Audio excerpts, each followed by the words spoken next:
ازيكم عاملين ايه؟ يا رب تكونوا مبسوطين وبخير. اهلا بيكم في فيديو جديد، والفيديو ده هو الحاجات اللي انا خلصتها خلال الثلاث شهور اللي فاتوا، اللي هو فبراير ومارس وابريل. فلو مهتمين كملوا الفيديو للاخر ويلا نبدأ على طول. الحاجات اللي انا خلصتها كتيرة وانا مش عايزة اعمل الفيديو على جزئين، فهحاول اتكلم عليها بسرعة وسريعا هقول لكم هستخدم ايه بدل اللي خلصته. فهنحاول ان احنا نخلص كله في فيديو واحد، واتمنى ما اعملش جزء تاني. يعني اتمنى ان الفيديو ما يكونش طويل.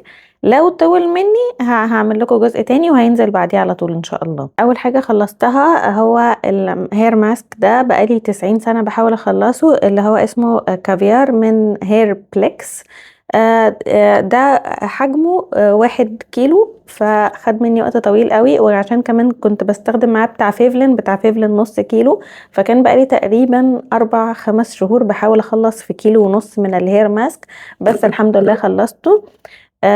يعني بعتبر ده انجاز. هل هجيبه تاني ولا لا؟ لا. ليه؟ علشان خاطر هو بياخد وقت طويل قوي، وانا زهقت وانا بستخدمه، وكنت فعلا عايزه ابطل استخدمه واستخدم حاجه تانية، بس كنت مصره ان انا اخلصه، لان انا عارفه ان انا لو سبته هيتركن ويقعد يلم في تراب على صابون وانا ما بحبش الحاجه لما تتوسخ بصراحه. فقلت انا هخلصه وكده يعني. ايه هل لاحظت منه بقى ان هو جميل وحلو وكافيار فعلا زي ما مكتوب عليه؟ لا، هو هير ماسك عادي خالص. الفكره فيه ان هو علشان 1 كيلو، فانا قعدت بقى بستخدمه كل مره كل مره كل مره، فلاحظت منه نتيجه علشان بستخدمه على فتره طويله، مش علشان هو حلو. يعني انا لو عبيت في العلبه دي اي هير ماسك وفضلت اعبيه كده لغايه ما كونت كيلو، وفضلت بقى استخدمه على مدار شهور بصفة منتظمة، هلاحظ منه نتيجة برضو. هو رطب الشعر وطراه، بس مش برجع ده لان الماسك نفسه حلو وعظيم ومفيش منه، غير ان انا قعدت استخدمه فترة طويلة بصفة منتظمة، فبالتالي لقيت نتيجة. هتعملي كده هاتيه، مش هتعملي كده ما تجيبيهوش. الحاجه اللي خلصتها بعد كده هي كريم سترونج فيل بتاع الشعر. قلت لكم ان انا عندي منه ستوك كبير، فهفضل استخدم حاجه وبعدها سترونج فيل وحاجه وبعدها سترونج فيل وهكذا. العلبه دي بالذات ما عجبتنيش. انا بحب سترونج فيل جدا وعملت لكم كذا فيديو بشكر فيه، بس العلبه دي بالذات ما عجبتنيش. ليه؟ لانه اولا حسيته الفورميلا متغيره حرفيا، يعني حسيت في ايدي حاجات شبه الرمل كده. ثانيا كان تأثيره على شعري وحش جدا، بالعكس كنت بحسه بينشف الشعر مش بيرطبه وبيخليه سهل التصفيف. فالعلبة دي ما عجبتنيش. معرفش بقى، مش عارفة يعني هل هم غيروا الفورمولا بتاعته ولا ايه. معرفش، انا لسه عندي علبتين فيعني قلقت شوية من استخدامهم. بس كده كده انا بحبه، بس معرفش بجد هم عملوا فيه ايه. الحاجة اللي انا بستخدمها بداله معرفتش اجيبها، هي بعيدة شوية كده. فهي كريم تريتو. انتوا اكيد عارفين انا بشكر في الاتنين وبقعد بس ببدل ما بين الاتنين يعني. فهو كريم تريتو بتاع الشعر، هو ده اللي انا بستخدمه بتاع انفينيتي. الحاجة الاخيرة اللي خلصتها من حاجة الشعر هي زيت الجوجوبا. ده كنت جايباه من على امازون من سنين كتيرة قوي، الحمد لله خلص. هو كبير قوي وقعد عندي فترة طويلة جدا. هو حجمه 250 ملي، فعشان كده طول. يعني هو 236 ملي. بستخدمه في ايه؟ بستخدمه لفروة الراس، للناس بس اللي عندها اكزيما دهنية، اللي هي قشرة دهنية، مش اللي عندها قشرة عموما بسبب الشتاء، مش هينفع معاكم. الناس اللي عندها اكزيما دهنية هي اللي هتفهم الموضوع ده، اللي هي القشرة العنيدة السميكة اللي ما بتطلعش بالطبل البلدي. ده بستخدمه على فروة الراس، بعمل بيه مساج كده لفروة الراس، بيساعد ان الاكزيما الدهنية او القشرة الدهنية دي تطلع بسهولة من فروة الراس. بستخدم بداله ايه دلوقتي؟ بستخدم زيت الجوجوبا بتاع انفينيتي. كنت جايباه من حوالي 6 7 شهور فاتوا كده، فابتديت استخدمه بقى دلوقتي. اخر حاجه عايزه اكلمكم عنها من حاجه الشعر، ودي اكتشفتها منكم انتوا، وهي اكتشاف واختراع بصراحه. وهي الشامبو ده بتاع جاستن بلو، للقشره الدهنيه برضو والاكزيما الدهنيه وللقشره عموما، بس كلامي هنا موجه للاكزيما الدهنيه برضو خصوصا. الشامبو ده بالنسبه لي بديل الشامبو ده بتاع فيتشي. ومش كلام كده وخلاص، يعني مش اللي هو مجرد بس ده بديل ده يا جماعة ومش عارفة ايه. لا لا لا، انا جربت بدائل كتيرة الناس كتير قالت عليها الفيتشي وما كانتش بدائل، وكنت بقعد اشتكي لكم كتير ان الشامبوهات بتاعه القشره اللي هي المنتجات المصريه يعني ضايعه، ما فيش حاجه شبه ده، ما فيش حاجه شبه بتاع فيتشي ده. ده شبهه اولا حتى في الريحه، يعني ده انا ما كنتش بحب فيه ريحته، ان هي كبريتيه شويه، او ريحه فيها ريحه كبريت يعني. لسه موجوده حتى بعد ما خلص بكتير. بس ده نفس الريحة، نفس ريحة الكبريت ده، وتنظيفه وتأثيره في تنظيف الشعر بالظبط بالظبط شبه بتاع فيتشي ده بالنسبة لي. فنصيحة مني جربوه، هاتوا علبة جربوها.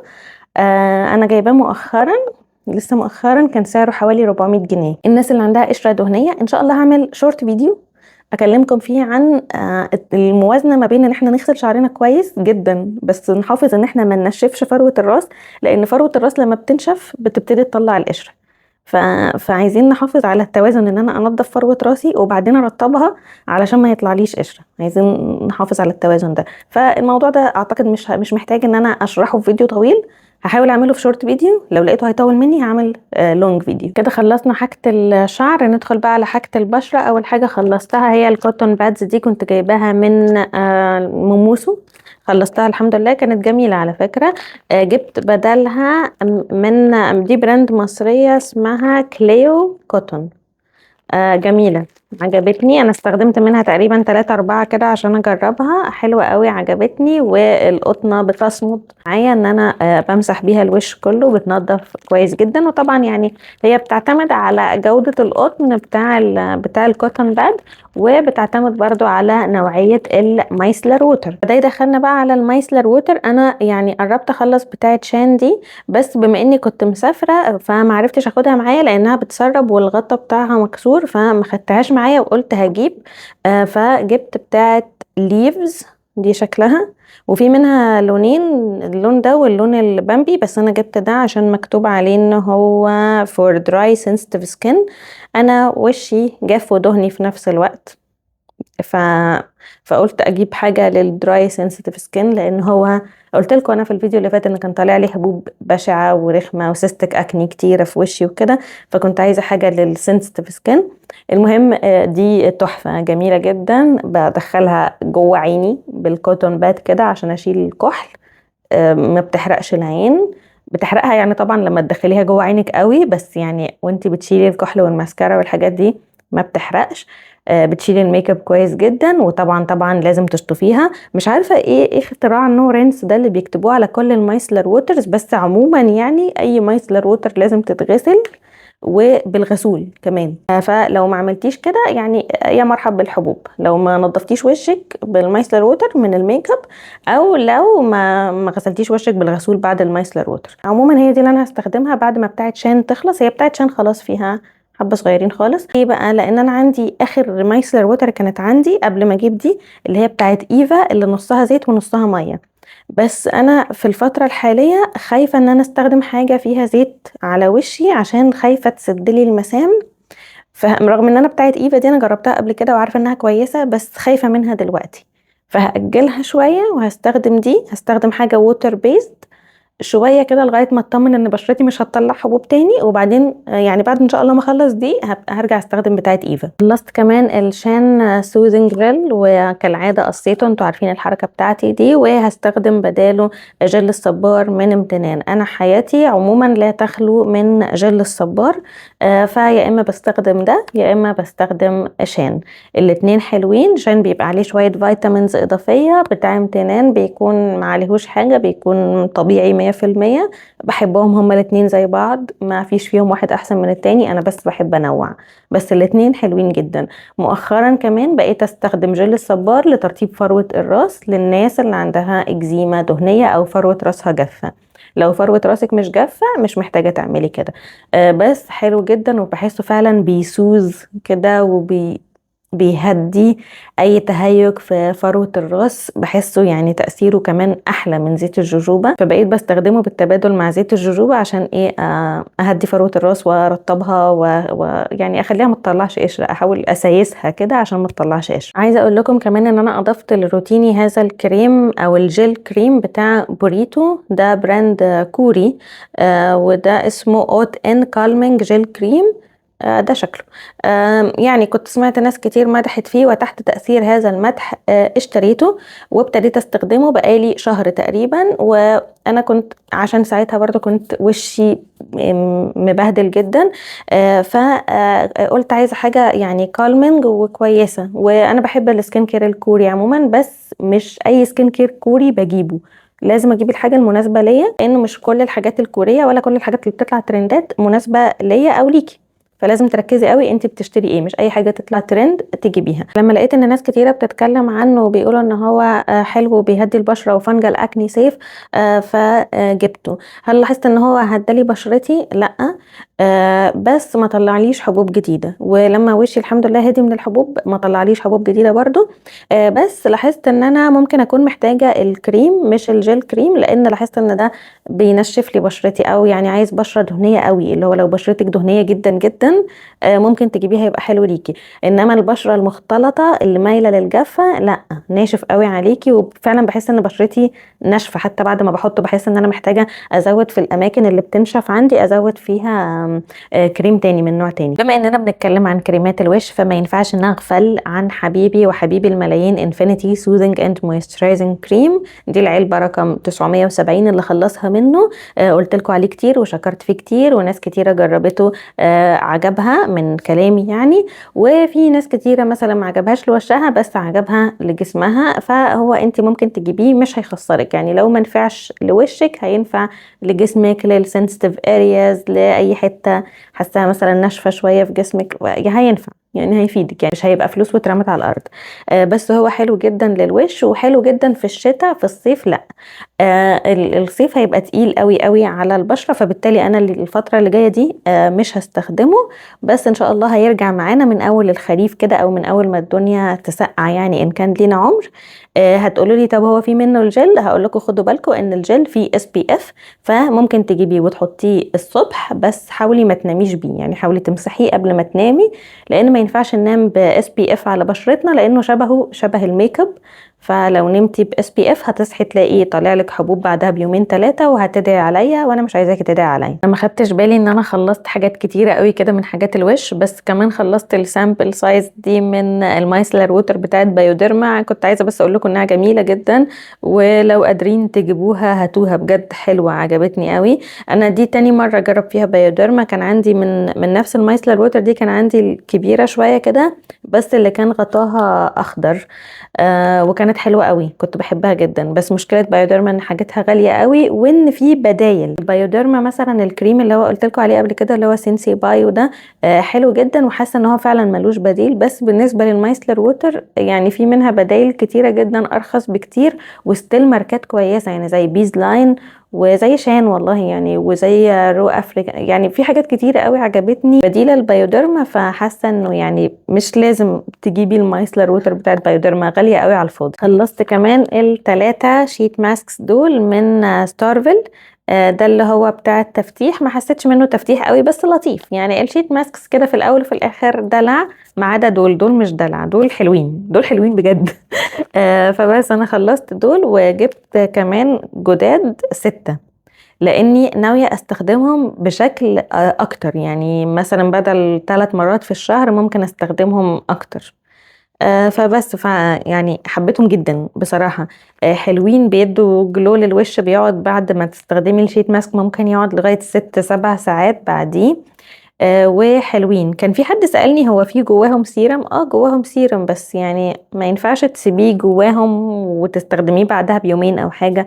لا يعني حاولي تستخدميه كله في الجلسة في نفس المرة يعني، لانه يعني مش حاجة هايجينيك او مش حاجة نظيفة ان انتي تسيبيه في العلبة وترجعي تستخدميه تاني. حبيته قوي اللي هو بتاع الاكني ده. هقول لكم كمان على حاجة الميك اب اللي انا خلصتها من ضمن حاجة الوش. فخلصت قلم الحواجب اللي انا بحبه قوي قوي ده من شي جلام، اللي هو ناحية فيها فرشة سبولي والناحية التانية اللي هي فيها القلم اللي هو بيطلع كده.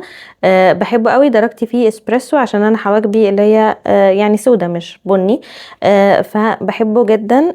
كان عندي بقى ده المفروض ان هو شبهه برضو من شي جلام، بس فرشته اصغر كده شوية، والمفروض ان هو الترا ثين، فهيساعدك ترسمي بقى يعني شعرات رفيعة قوي وبتاع. مشكلته ان هو فعلا الترا ثين جدا فبيتكسر، يعني لو غلطتي وضغطتي سنة بسيطة زيادة عليه هيتكسر. اتكسر مني بتاع 3 مرات، فهيخلص بسرعة جدا. فبس الحلو فيه بصراحة الفرشة، يعني حاسة الفرشة القصيرة دي احلى من الفرشة الطويلة، يعني بحسها بتسرح الحواجب احسن، فهو دي الحاجة الوحيدة الميزة الوحيدة الحلوة فيه.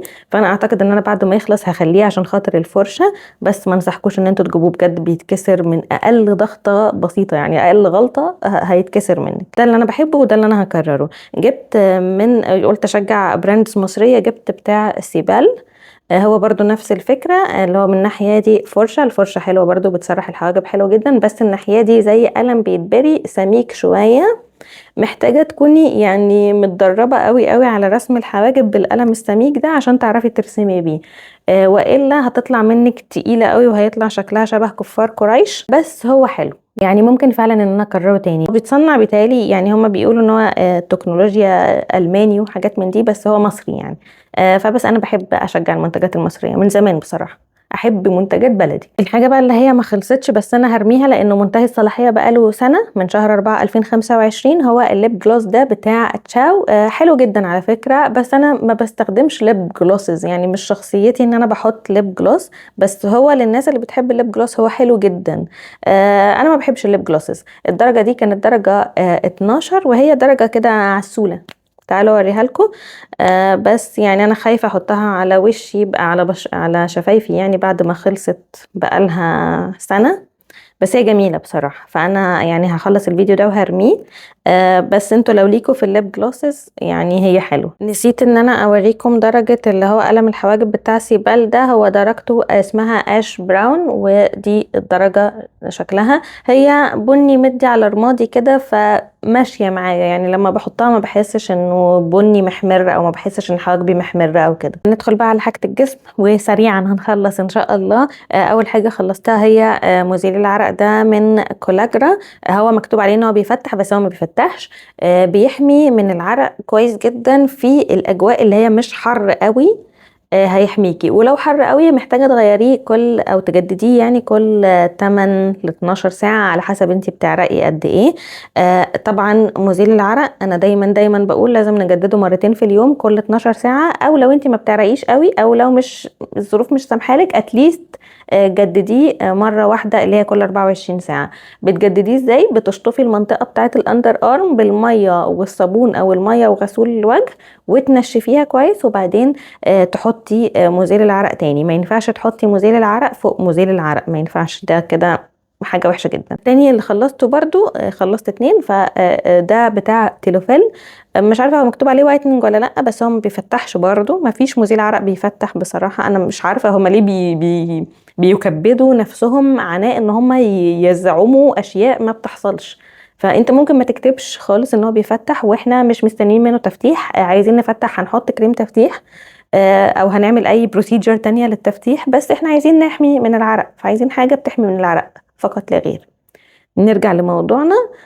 ده كويس جدا، عجبني جدا، حمايته جميلة جدا. 12 ساعة، 18 ساعة، 24 ساعة، بس انا مش عايزة اقول 24 ساعة. انا بحب اجدد مزيل العرق كل 12 ساعة او كل ما اقدر. مش هتقدري 12 ساعة، 14 16 ساعة يا ستي مش مشكلة. هستخدم ايه بدلهم؟ هستخدم درماكتيف الغطاء اخضر. ليه؟ علشان لسه عندي من ساعة ما عملت لكم الفيديو بتاع مزيلات العرق المصرية، اللي هو كنت جايبة فيه مليون مزيل عرق، فانا لسه متبقي عندي تقريبا 4، يعني بحاول اخلص فيهم اهو واحدة واحدة، عشان في ناس كتير قالت لي انت هتعملي ايه بكل الكمية دي ومش عارفة ايه، فبحاول اخلص فيهم اهو. فمتبقي 4 من ساعة الفيديو اللي عملته، وان شاء الله بعدها هنبتدي نجرب مزيلة عرق جديدة. ترتيب منطقة الاندر ارم كنت بستخدم سكين سايد ده اللي هو بالهيالورونيك اسيد. ناس منكم طلبت مني ان انا استخدمه على وشي مرة او مرتين، استخدمته مرة او مرتين، ما يعني تمام حلو بيرطب.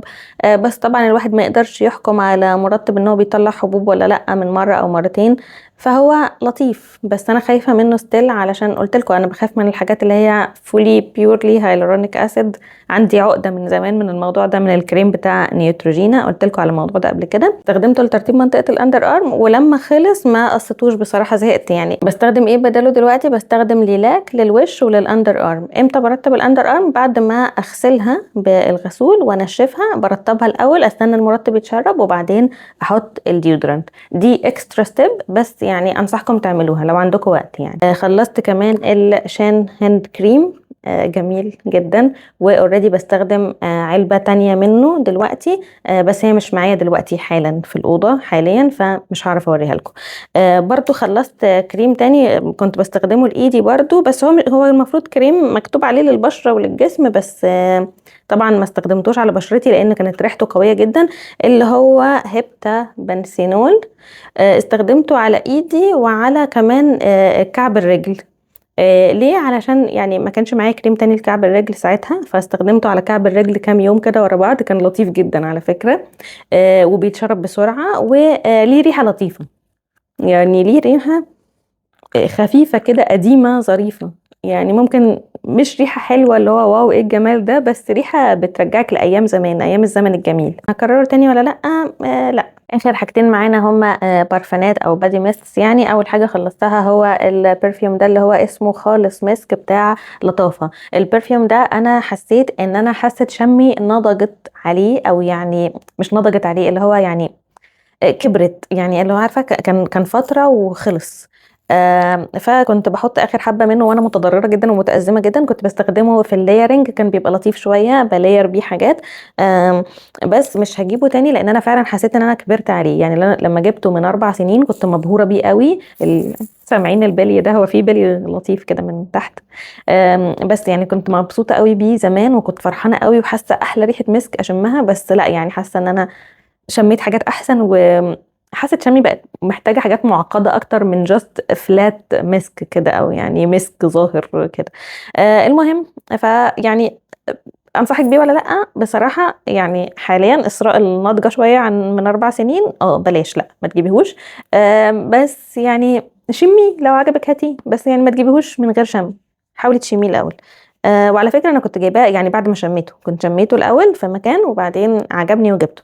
بس كبرت بقى، يعني كبرنا شويه اتغيرنا. الحاجه اللي خلصتها برضو هي البادي ميست ده اللي هو بتاع باث اند بادي وركس، اللي هو اسمه دريم برايت، من الروائح الجميله اللي عند باث اند بادي وركس للاسف. وعندي منه لسه شمعة. الشمعة دي أنا بحبها قوي، يعني بستخدمها كده لو بشغلها شوية وأقفلها. مش هجيبه تاني عشان باث اند بادي وركس مقاطعة، بس هو كان لطيف وثباته كان ظريف. بس في حاجات تانية يعني والله العظيم، في براندات مصرية جميلة، في حاجات يعني في حاجات فعلا حلوة. فما لهاش لازمة. هستخدم بداله اللي هو البادي ميست ده بتاع انتو ذا نايت، وبرده في حبة صغيرة. وبصراحة ما قلتلكوش انا هستخدم ايه بعدهم، لانه لسه محتارة ابدأ بايه.